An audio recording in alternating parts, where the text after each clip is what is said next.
Bonjour et bienvenue au sommet international BCC au Panama, SBC au Panama. Nous allons vous parler des différents détails sur ce sommet. Et maintenant, je vais passer la parole à Aline Oujordi. Encore une fois, bonjour au sommet international SBC au Panama. Cet appel, c'est vraiment un appel pour le soutien de ce sommet. Merci beaucoup de nous avoir rejoints. Et nous avons hâte de vous rencontrer au Panama. Maintenant, je vais passer la parole à Jordi. Merci beaucoup, Jair. Merci et bienvenue à tous. Je m'appelle Jordi Wood. Je travaille pour Sightsavers et je suis un membre du comité et aussi dans le sous-comité. Nous allons parler justement de ces différentes soumissions d'abstract. Merci beaucoup. Et suivant, s'il vous plaît.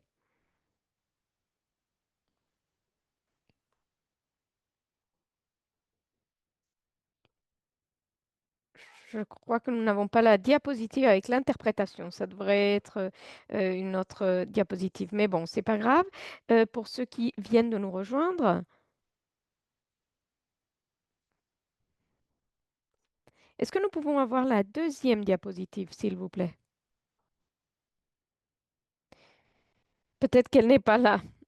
Bon, si vous êtes en train de rejoindre cet appel et que vous voudriez entendre cette présentation en anglais, français, portugais ou espagnol, il faut cliquer sur le bouton Interprétation en bas de votre écran et mettre Écouter ce webinaire et vous pouvez choisir la langue.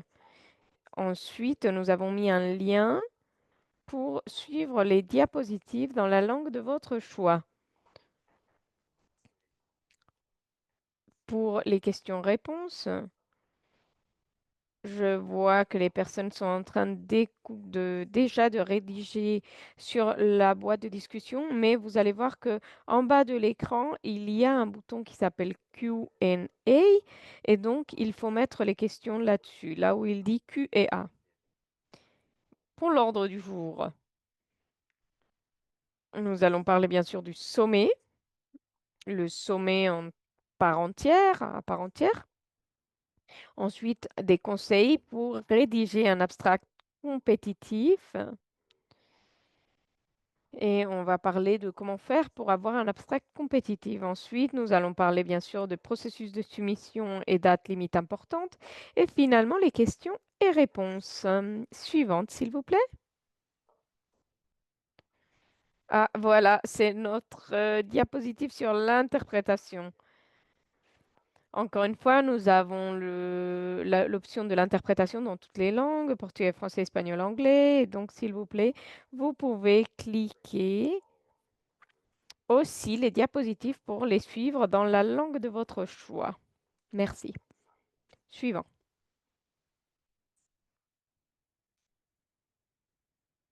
Bienvenue au sommet de la SBCC, le pouvoir de la connexion, réimaginer le savoir, l'action et l'équité dans un paysage changeant de la SBCC. Et encore une fois, je souligne changeant. Nous sommes pas loin, à peu près 9 mois et 12 jours. Nous sommes à 9 mois et 12 jours du sommet dans la ville de Panama, dans le pays du Panama. Nous sommes en train de faire appel à toutes les voix pour qu'elles participent, pour qu'elles puissent soumettre des abstracts et qu'ils soient participants de ce sommet 2026. Nous voulons toutes les voix diverses représentant la majorité mondiale, les jeunes. Les jeunes sont catégorisés comme des personnes âgées de 18 à 35 ans, les personnes handicapées, les personnes marginalisées et exclues historiquement de ce processus. Et donc ces expériences vécues sont essentielles pour la réussite de cette conférence. Et sur ce, j'aimerais passer la parole à notre présentateur suivant, s'il vous plaît.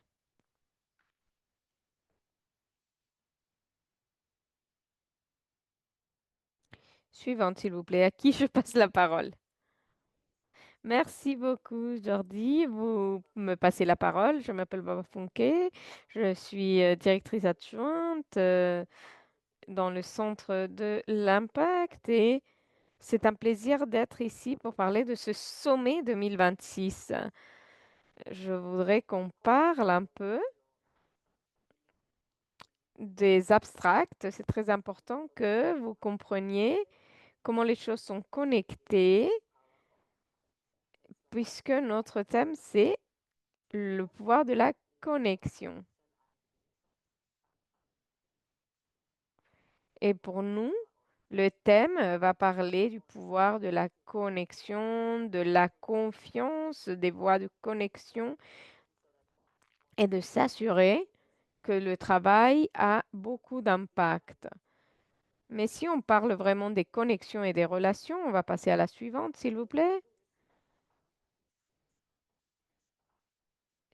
Et pendant que je fais cette présentation, j'aimerais que vous pensiez à vous-même en tant que personne qui va soumettre un abstract.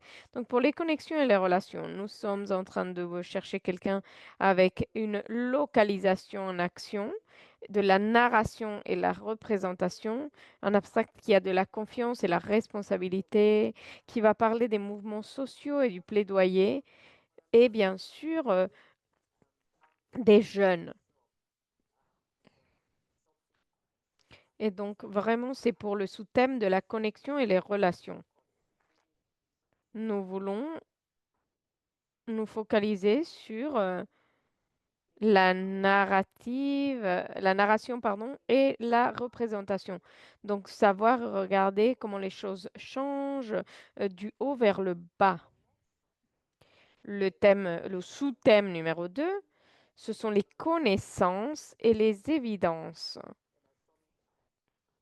Et dans un sommet comme celui-ci, l'évidence est vraiment quelque chose de sérieux pour nous. Suivante, s'il vous plaît.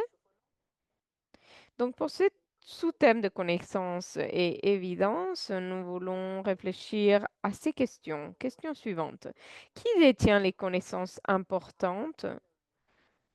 Comment pouvons-nous créer des évidences pour ce genre de présentation, la production participative des données factuelles, l'éthique et l'équité dans les données et l'innovation en matière de données factuelles et de la connaissance à l'action.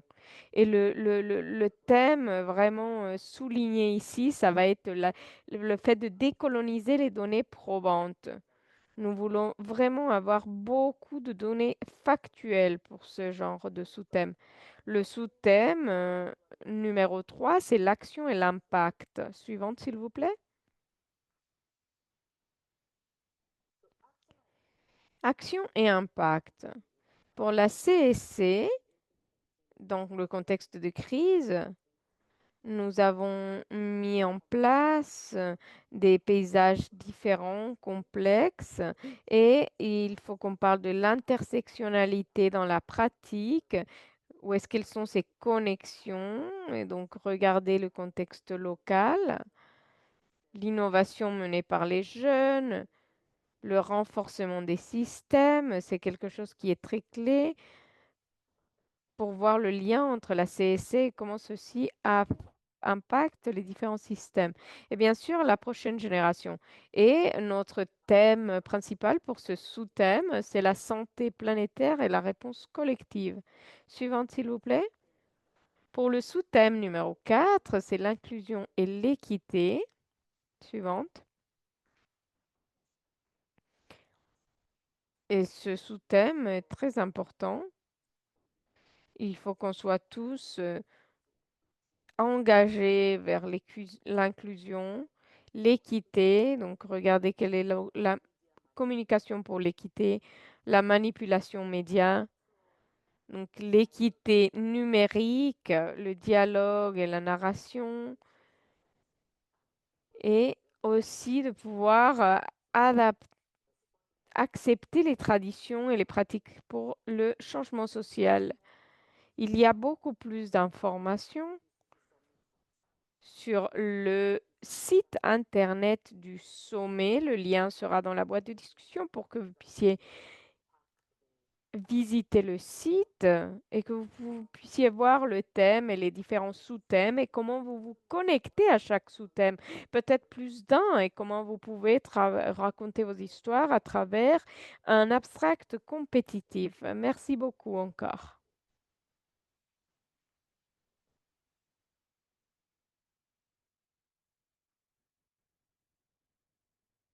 Merci beaucoup, je suis de retour. Bonjour à tous ceux qui viennent de nous joindre. N'oubliez pas que cette présentation va être enregistrée, elle sera partagée avec vous. Nous allons parler de ce que nous voulons voir, ce que les relecteurs veulent voir. Nous allons parler des formats des sessions. Nous avons des formats nouveaux si on les compare à d'autres ou aux années précédentes. Mais d'abord, c'est des présentations orales, les présentations par affiche. Cela n'a pas beaucoup changé, des présentations orales, les sessions d'affiches. Nous avons aussi des panels préformés, donc des groupes de panels. Nous avons aussi des vitrines multimédia. Donc, on va faire vitrine des différentes choses, des ateliers de développement et de compétences. Et le dernier point, enfin les 2 derniers points qui sont nouveaux et ça me fait très plaisir de les annoncer, c'est des histoires de 10 minutes qui changent la donne. C'est vraiment une narration et peut-être de faire un défi, aux idées préconçues. Et le dernier point, c'est de, se sentir mieux. Ça s'appelle «Mieux échouer» et c'est de «Oups» à «Ah hein» et donc présenter les choses qui n'ont pas marché très bien et heu, en tirer des bonnes conclusions. Ce sont les bons formats et pour que vous sachiez, comme pour ce webinaire, nous acceptons des présentations en espagnol, portugais, français, anglais et nous aurons de l'interprétation vers ces langues. Les critères généraux d'examen, c'est l'adéquation avec le thème et les sous-thèmes de la conférence, qui s'aligne avec ces sous-thèmes.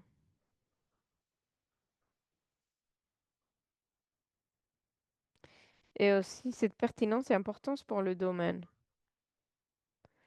Nous cherchons la clarté du contenu, que ce soit concis, clair, qu'on se focalise sur les résultats. Si vous représentez de la recherche, donc quels sont les résultats là-dessus, de cette recherche, des données provantes. Nous voulons aussi des perspectives diverses et bien sûr des opportunités pour le domaine de comportement social, du changement de comportement social. Nous voulons nous assurer que tous les abstracts vont ramener une opportunité pour que les participants et les présentateurs puissent partager ce contenu, qui, s- qui a, et que ceci aille au-delà d'un partage de connaissances, mais que cela aussi aille dans le développement des compétences et des discussions et des débats. Il y a aussi une partie, ce sont des effets mesurés. Si par exemple vous êtes en train de présenter une recherche, les résultats, les conclusions d'une recherche que vous avez faite, l'inclusion d'un volet de suivi ou évaluation.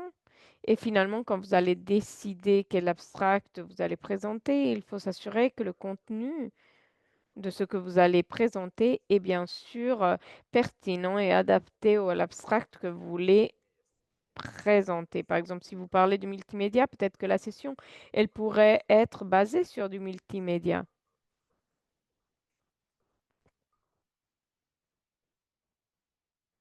Suivante, s'il vous plaît.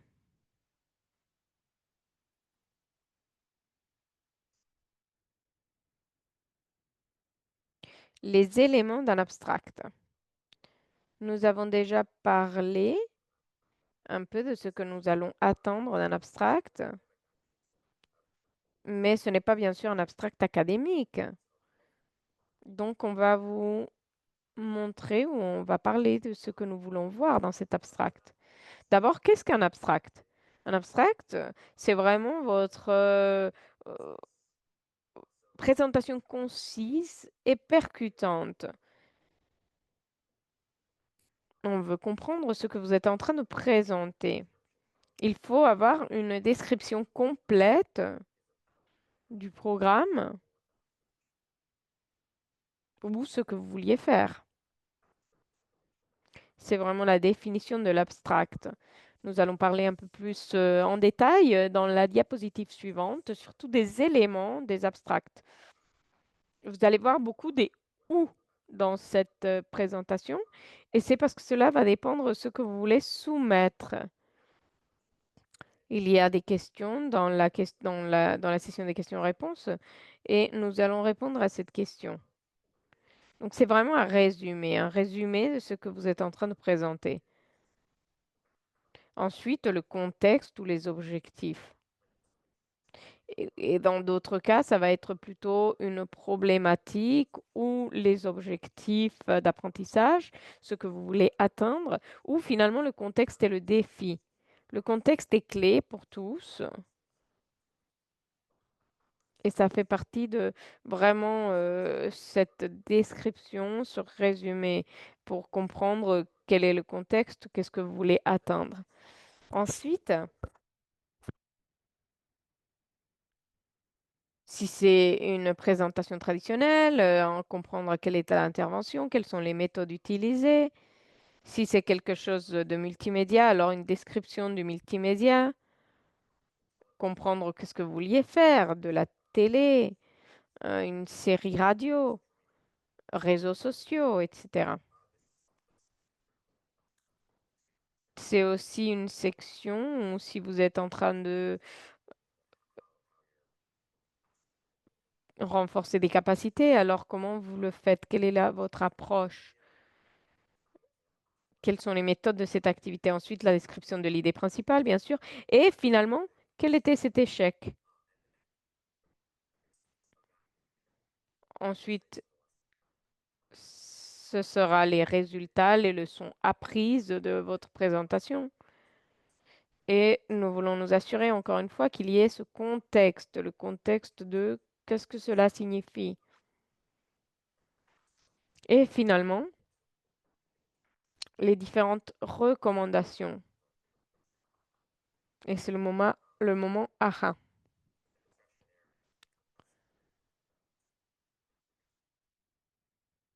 Et dans la partie de discussion, nous voulons parler de quelles sont les implications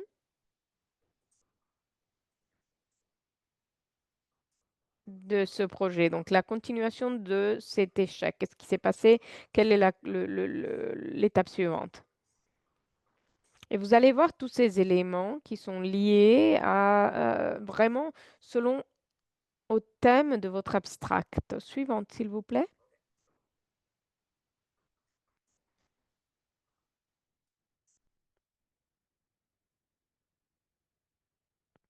Les considérations. Et non, c'est plus moi, c'est Elena. Donc je passe la parole à Elena. Merci. Bonjour, je m'appelle Elena Ballester et je travaille avec UNICEF et c'est un plaisir d'être ici.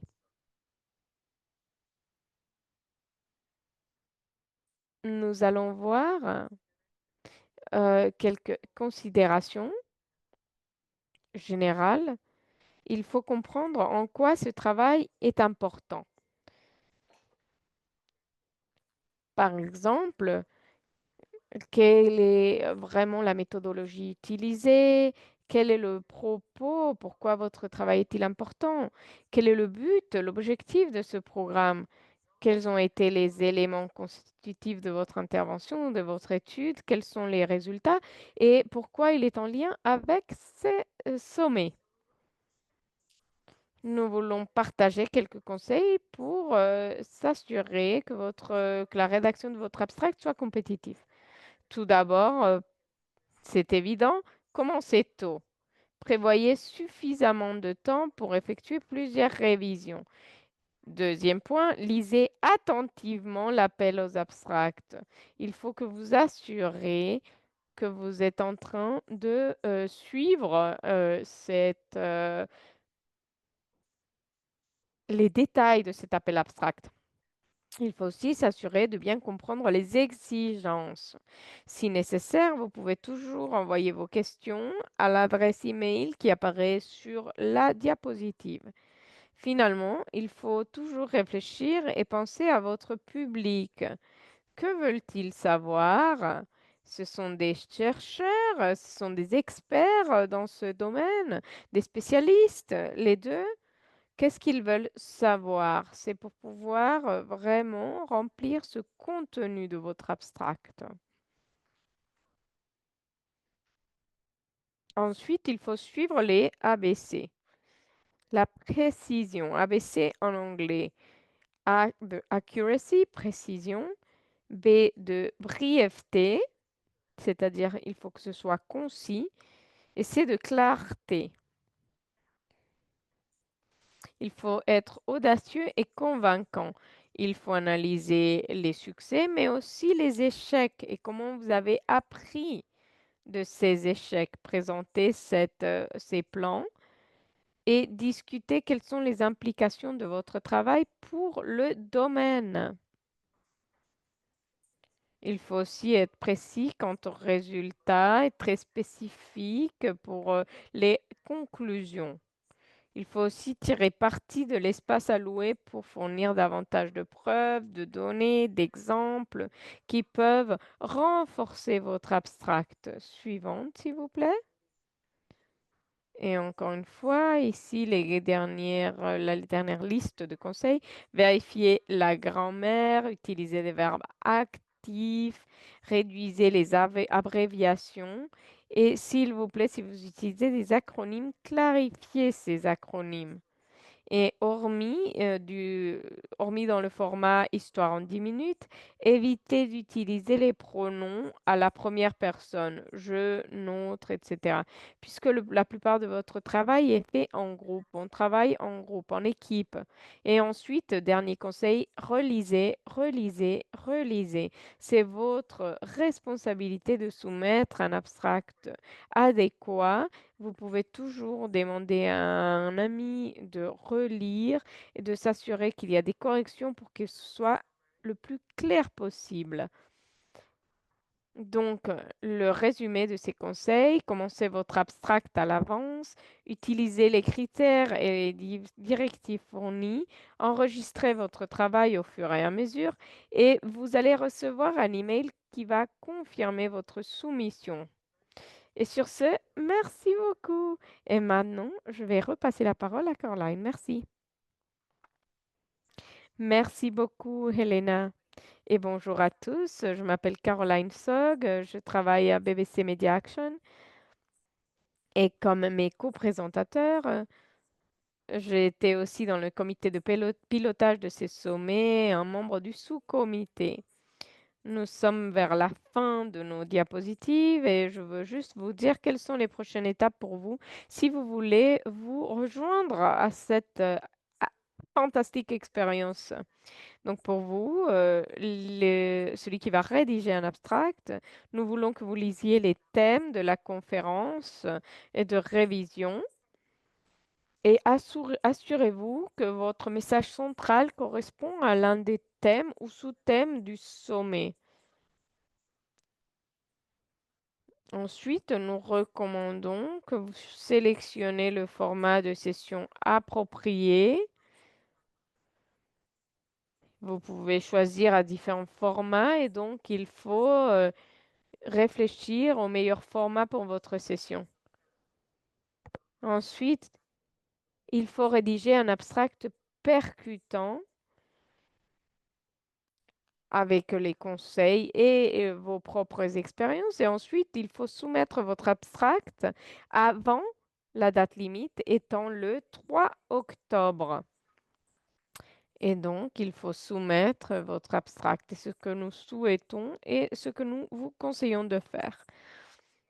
Ensuite, une autre façon incroyable de pouvoir vous impliquer avec ce sommet, une excellente façon d'en apprendre davantage sur le domaine, c'est vraiment de pouvoir vous porter volontaire pour la session des révisions.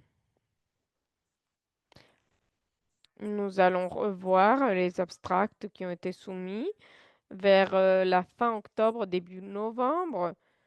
C'est une période intense de révision et donc c'est la période dans laquelle nous allons vous impliquer là-dessus si vous êtes engagé. Et il va falloir revoir les abstracts. Nous allons leur donner une note pour être consistants sur la façon dont nous évaluons les abstracts. C'est la meilleure façon de pouvoir vous impliquer dans le sommet et vous allez pouvoir nous aider à avoir un sommet excellent. Et si vous voulez être volontaire, vous pouvez juste lever la main et devenir bénévole dans votre profil du sommet en ligne. Donc, j'encourage la plupart d'entre vous de vraiment participer. Merci. Suivante. Juste un rappel, un dernier rappel pour tous ces détails.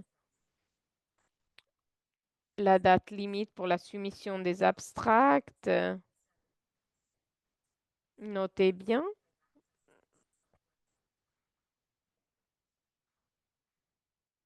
Et vous pouvez toujours aller dans le site web pour revoir ces informations. Mais il faut que tout le monde sache que tout le monde aura une notification des prévus des décisions en novembre. Comme ça, vous allez pouvoir avoir cette notification prévue des décisions en décembre.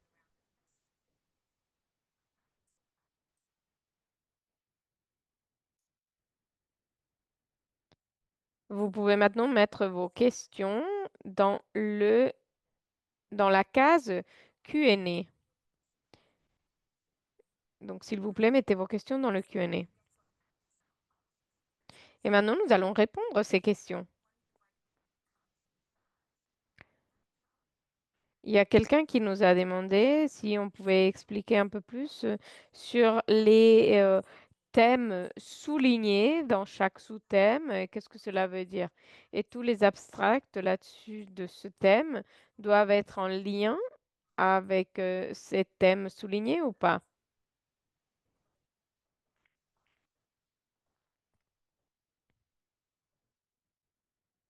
Merci beaucoup, Caroline. Je crois que les thèmes et les sous-thèmes pour le sommet de l'année prochaine et les dates, c'est bien 2025 pour les soumissions limites.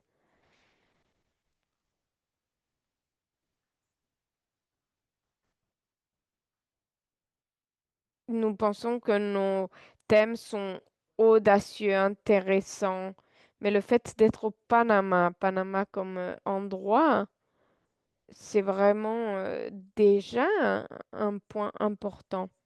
Donc l'idée de ces thèmes soulignés, c'est pour vraiment cristalliser les différentes significations que les sous-thèmes ramènent. Donc vous pouvez choisir un sous-thème et c'est juste pour mieux définir comment vous pouvez montrer votre travail. Par exemple, je vais vous montrer par exemple le sous-thème 1, c'était connexion et relations. Et le thème souligné, c'était libérer la narration de pouvoir avoir donc démanteler les hiérarchies et avoir une, une action collective.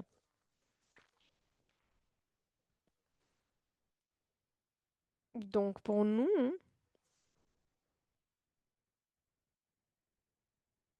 cela veut dire qu'on va démanteler les hiérarchies qui se mettent en tant que bâtons sur les roues,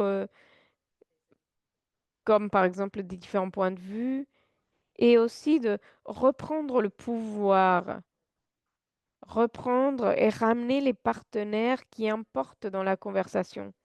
Si vous revenez dans le site internet, vous allez trouver plus d'informations pour les thèmes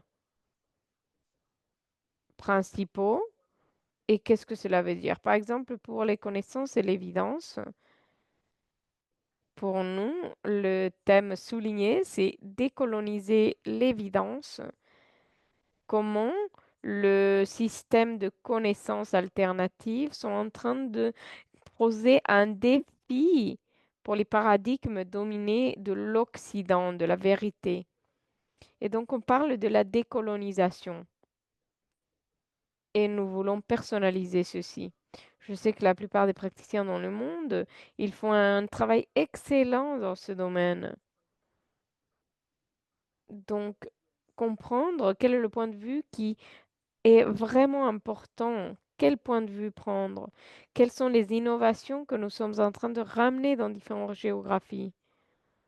Donc, c'est voir comment la connaissance alternative est en train de changer le travail que nous faisons. Pour l'impact, pour nous, le personnel qui aime bien travailler avec des données, c'est surtout pour savoir comment on utilise les systèmes pour la résilience collective. Et donc ici, c'est la réponse collective. Et pour nous, donc, les innovations durables, différents choix, différents changements qu'il faut faire au niveau de la mise en œuvre. Il faut qu'on puisse tous se réunir pour avoir une intervention bien recherchée, une intervention bien mise en œuvre, une intervention qui a vraiment tous les points de vue. Finalement, l'inclusion et l'équité. La communication est sur un droit ou une ressource? Nous voulons repositionner la communication comme un droit. Et aussi, par exemple, les changements des paysages que nous voyons. Donc, nous voulons intégrer l'inclusion et l'équité. Et pour le thème souligné, c'est de la technologie éthique, c'est-à-dire tirer parti de la narration, de la technologie, de l'intelligence artificielle, bien sûr, et utiliser tous ces outils pour amplifier l'inclusion et l'équité et non pas pour renforcer les restrictions, mais aussi de pouvoir adresser tous les préjugés que nous allons trouver dans ce thème. Je vous encourage d'aller sur notre site internet et revoir cette information. Merci beaucoup. Merci, cela nous donne tellement d'idées pour pouvoir comprendre, mieux comprendre ces sous-thèmes. Par exemple, sur le sous-thème action et impact, dans le thème important, par exemple, donc le thème souligné, c'est la santé planétaire. Et donc, la question que nous avons eue, c'est par exemple pour tous les sous-thèmes qui vont inclure ceci, action et impact, est-ce que cela doit parler de la santé planétaire à tout prix? Non, ça ne doit pas être que sur la santé planétaire, mais si vous pouvez le faire, ce serait génial. Par exemple, parler sinon des crises, des situations de crise, de la pratique de la CSC, et donc comment nous faisons des conceptions de la CSC et nous prenons en compte l'expérience, mais aussi le contexte changeant. Donc, pas nécessairement. Merci. Hélène, maintenant, est-ce que vous pouvez nous aider avec les prochaines questions, s'il vous plaît? Ce sont sur les différents formats que nous avons pour ce sommet. La première question, c'est sur les deux différents formats que nous sommes en train d'introduire en 2026, de Oups à Aha et ensuite le format 10 minutes. Et il demande s'il y a des besoins pour ces sessions. Est-ce qu'ils doivent être enregistrés en tant que vidéo? Quel est le type de format accepté? Nous sommes très contents d'introduire ces différents formats. Pour multimédia, cela peut parler de n'importe quel type de contenu qui peut être partagé par une plateforme multimédia. Ça peut être une vidéo, un podcast, une série télé. Cela dépend de ce que vous voulez vraiment visualiser.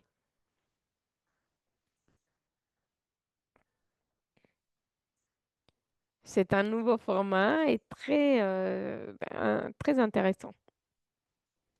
Merci.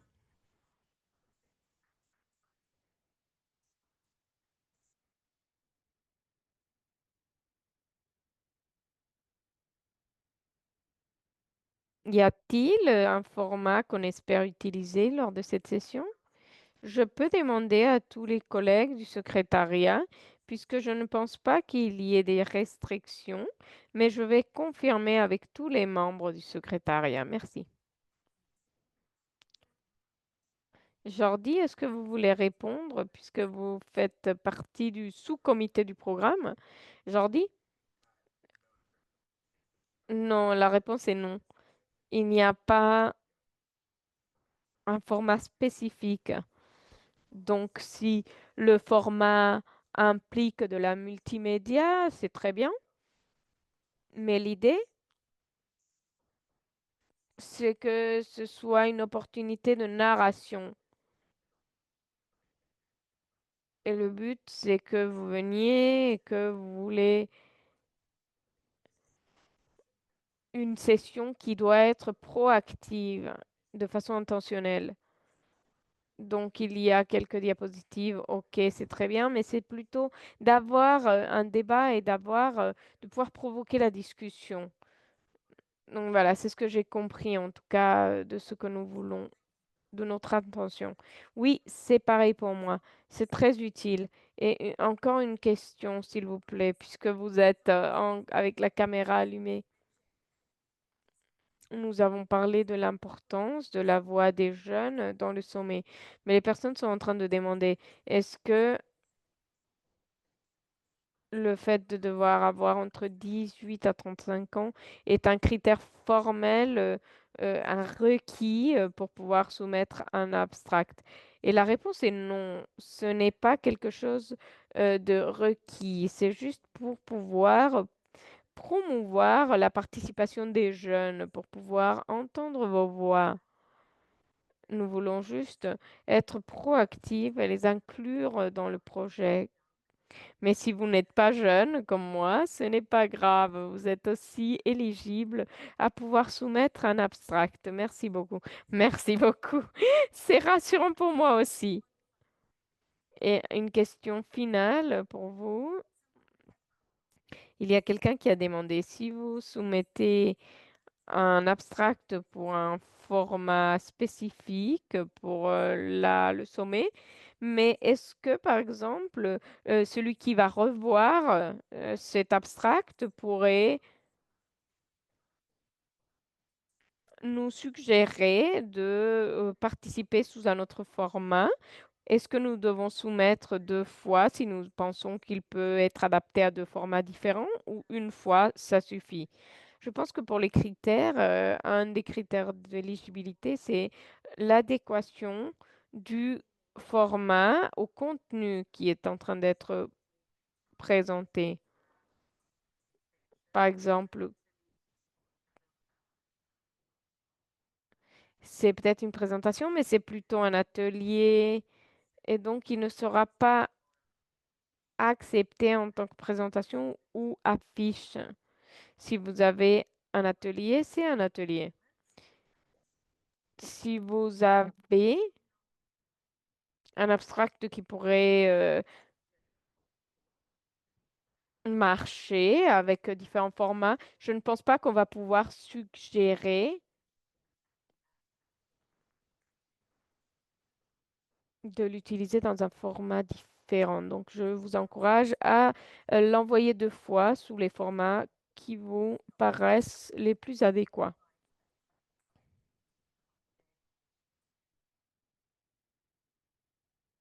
On va vous donner aussi un document de questions-réponses après ce sommet pour qu'on puisse répondre et clarifier tout. Mais le point important, le point que vous avez mentionné, c'est que l'abstract est vraiment analysé par rapport au format auquel vous êtes en train de soumettre. Donc j'espère que c'est quelque chose d'important et important, intéressant pour vous. Georgie, nous avons encore d'autres questions. Il y a une question très pratique. Quelqu'un nous a demandé. Ils ont dit qu'ils sont une agence privée, ce n'est pas une ONG. Est-ce qu'ils peuvent soumettre un abstract en tant que faisant partie du sommet? Oui, bien sûr. 100%, nous voulons être inclusifs. Donc, oui. Merci.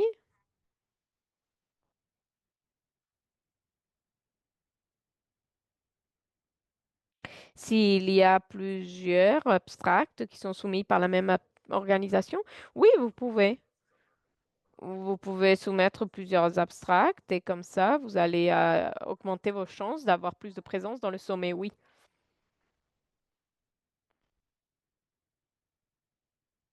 Quelqu'un nous demande de ce que nous envisionnons pour l'atelier.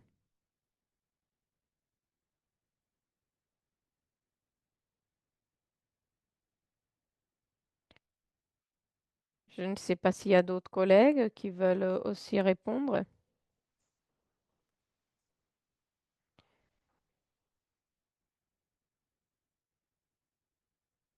Je n'ai pas pu me présenter au dernier sommet.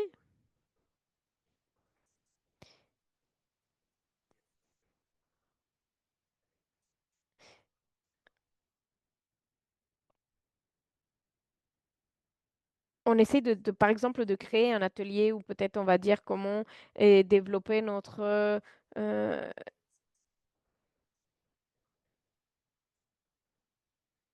notre possibilité ou notre facilité à rédiger quelque chose. Donc, en fait, c'est vraiment de pouvoir gagner une compétence. C'est le but.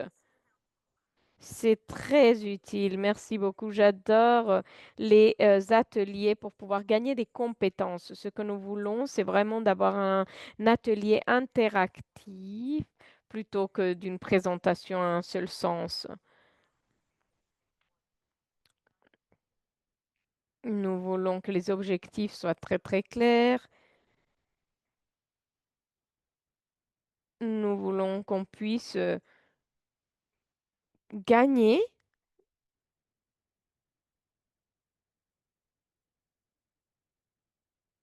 des compétences. Il faut que la personne qui va gérer cette session, que ce soit la personne adéquate pour pouvoir vraiment faire gagner des compétences à ses collègues. Nous allons aussi clarifier ceci, mais je crois que les sessions vont durer 2 heures et donc qu'on puisse partager toutes ces compétences que vous avez en tête. Et donc, n'hésitez pas à penser aussi que c'est 2 heures.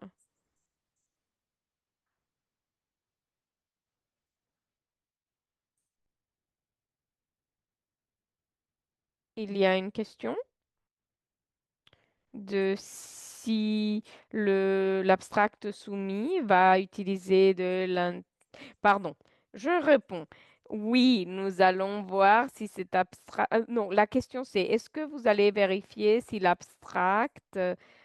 Est-ce que vous allez vérifier les abstracts avec de l'intelligence artificielle? Non, nous n'allons pas le faire. Nous, ce qui nous intéresse, c'est vraiment l'essence de cet abstract. Donc, ne sentez pas qu'il y a la pression. Donc, vous pouvez, par exemple, corriger votre grand-mère avec pardon, avec l'intelligence artificielle. Vous pouvez le faire, il n'y a pas de problème.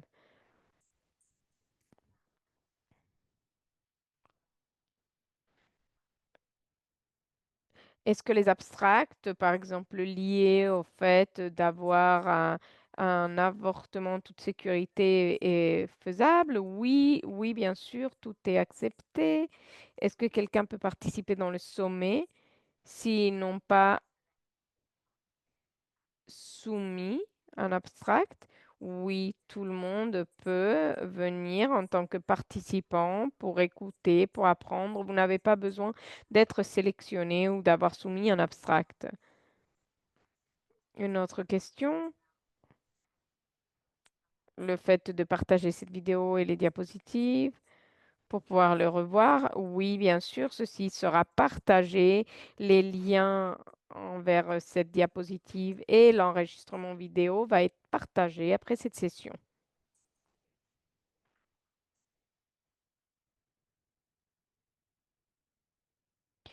Je vais continuer avec cette question. Quelqu'un a demandé, est-ce important pour un projet d'avoir déjà été mis en place et qu'ils aient déjà eu des résultats pour qu'on puisse partager ces résultats pour qu'ils soient inclus? Merci beaucoup, Caroline. Et la réponse est non.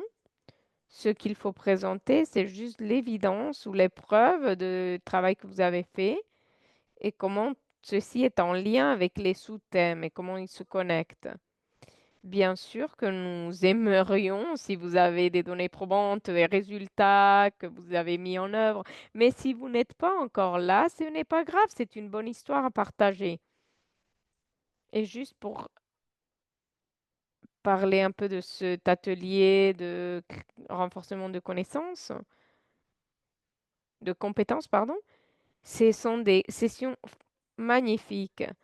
Par exemple, j'ai suivi un atelier et après le sommet, ils ont rejoint et on a créé vraiment un contact et des relations qui sont allées au-delà de la session de renforcement de compétences que j'ai faite. On a encore des questions.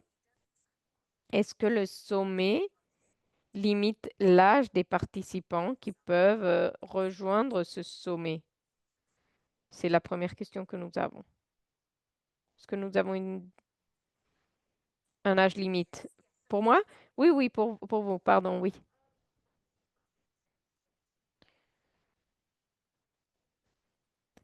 Pour la sécurité,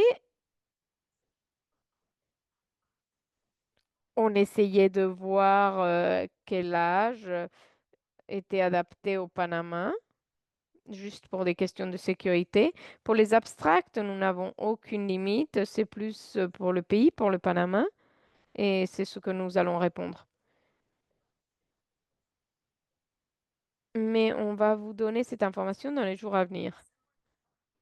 Quelqu'un est en train de demander, est-ce que vous pouvez nous dire quelque chose de les frais de participation? Et est-ce que les personnes qui sont sélectionnées comme présentateurs doivent-ils payer un frais pour pouvoir participer dans ce sommet? Oui, il y a toujours des frais pour pouvoir participer dans des sommets. Ces frais vont être communiqués s'ils n'ont pas été communiqués encore. Je ne suis pas sûre de ça, Déborah. Est-ce que vous pouvez répéter la question, s'il vous plaît? Oui, bien sûr, Déborah. C'est pour savoir si on peut dire quelque chose du niveau des frais de participation et est-ce que les présentateurs doivent payer des frais pour participer dans les sommet, comme les participants. Les présentateurs doivent payer aussi les frais comme nous l'avons fait les années précédentes. Merci. Et une question en lien avec cette question, est-ce qu'il y aura des options de sponsorship? Oui, je crois que l'option de sponsor, c'est surtout des bourses, des déductions sur le coût de l'enregistrement. Nous sommes en train de faire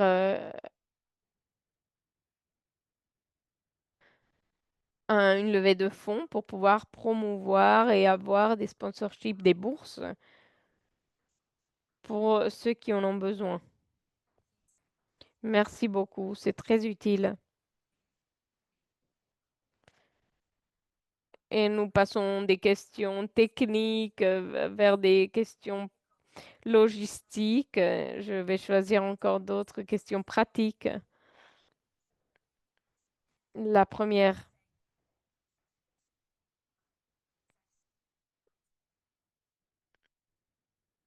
quand nous voulons soumettre un abstract, il nous demande quelle est la personne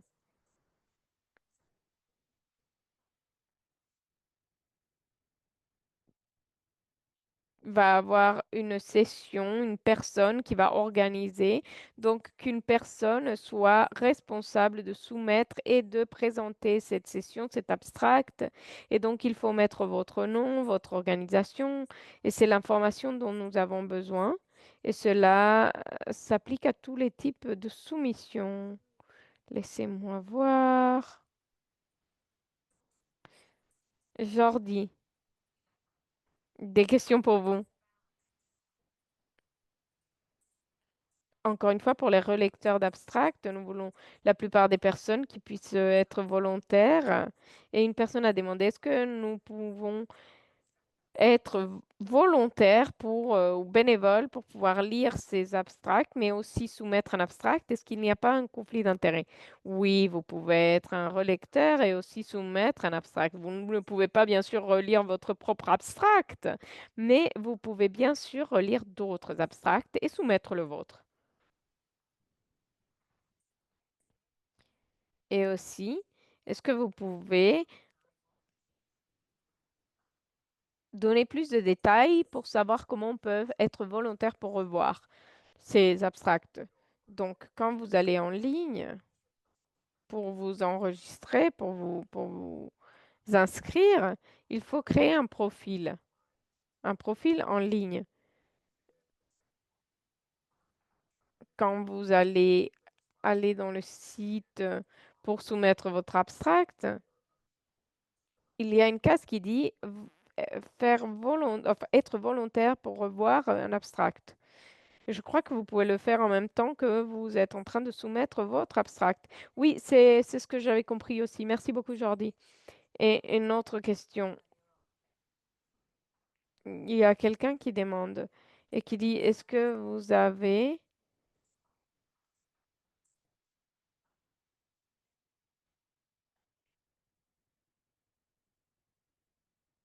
cet abstract doit parler d'un thème récent ou ça peut être peut-être du travail qu'on a fait il y a quelques années?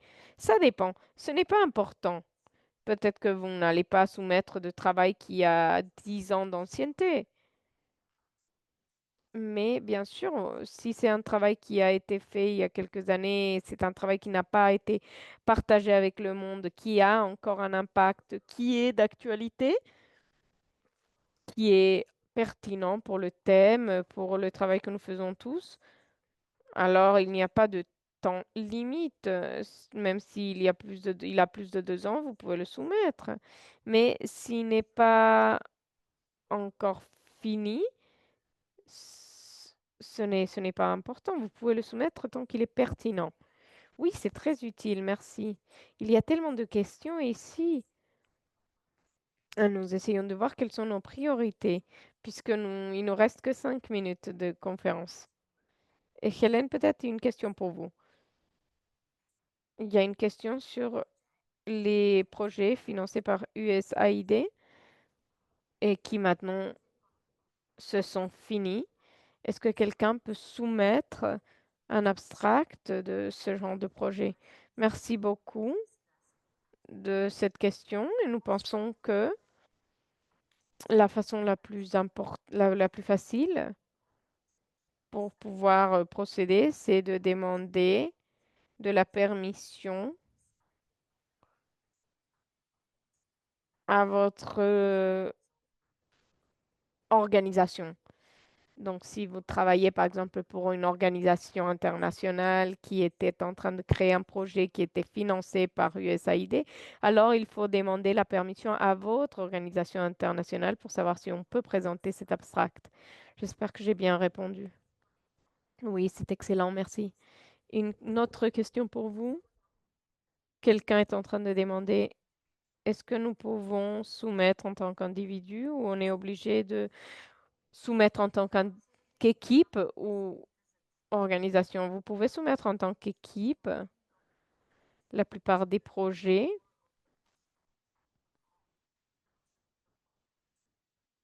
La plupart des abstracts ne sont pas le résultat d'une seule personne, mais plutôt d'une équipe. Donc, vous pouvez le mettre en tant que groupe ou équipe. Et dernière question, s'il vous plaît, et ensuite il va falloir conclure pour aujourd'hui. La dernière question, c'est quel est le genre de soutien que nous donnons aux personnes qui ont eu leur abstract accepté pour le processus des visas? Est-ce que nous allons leur donner une lettre d'invitation pour les visas?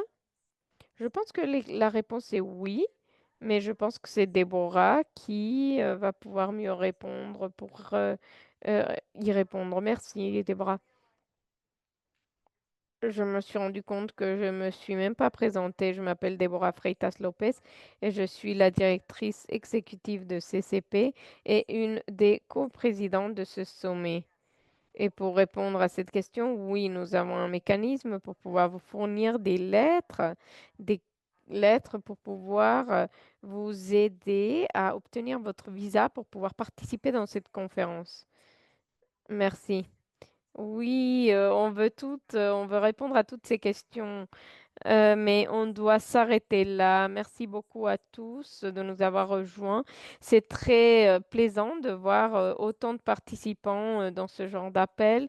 Merci beaucoup. Nous sommes très contents et avons hâte de ce sommet. Je ne sais pas si Debra, vous voulez dire les mots de clôture ou peut-être Baba Funke. Oui, nous sommes très heureux et nous avons très envie de lire vos soumissions et vous pouvez vraiment créer une narration dans laquelle va raconter votre histoire avec tout ce que vous avez fait. Donc merci beaucoup et merci beaucoup à tous de votre participation.